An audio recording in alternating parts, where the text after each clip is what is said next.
name is Joe. I'm with Room and Board Merchandise Quality. Today we're talking about our new collection, the Kenwood. This is a new piece to us for this year. It comes in so many different sizes. We have a nightstand, different case goods, big ones, big drawers, big dressers, big cabinets. So today we're just focusing on the nightstand here. As you can see, it's already pre-assembled with the knobs and the feet on.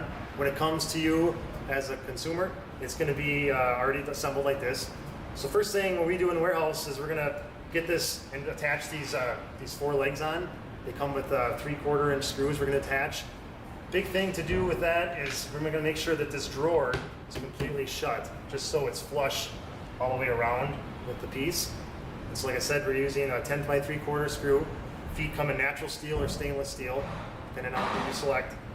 We're up to the point now with the top. If you have purchased it already from a wood top, that would already be attached from the vendor, so no need to worry about attaching a wood top. Today here we'll show you if you have purchased a ceramic top, which is this piece right here. With the ceramic top, that's something you're going to have to assemble yourself in the home as a delivery associate. Delivery associate will attach that for you. As you can see, it comes with, you have to put on a two-sided tape in the four corners.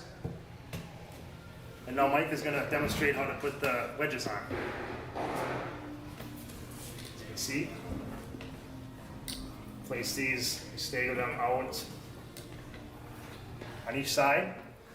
As you can see, kind of spaced out over here. The reason why that is we want to make sure there's a little gap for when we put the ceramic tile on. It's not going right onto the two-sided tape. So right now, Mike and I are going to grab the ceramic top. We're going to place it on the top here. And the big thing to focus on right here is trying to get it centered up on all four corners. As you can see, we're doing our best right here just to get it close enough, as squared up as we can. So the next step we're going to do is Mike and I are going to take these little wedges. We're going to start with the ones in the front, and we're going to pull them out. But when we do that, we want to make sure that this corner is not moving, or the top is not moving, because if we do move the top, it gets set on that two-sided tape, and it's off-centered, then we're going to have kind of a problem. So we're going to kind of go one at a time here, pull one out, trying not to make that top move too much. There might be a little bit of wiggle room you can get, so kind of drop that down, didn't move too much, and we'll move back to the back, and put our hand down on one corner, place it on there. So then we kind of give it a little tap down on all four corners, just to kind of make sure it's on there. Double check all four corners again, make sure it's square, and that is how you attach the ceramic top.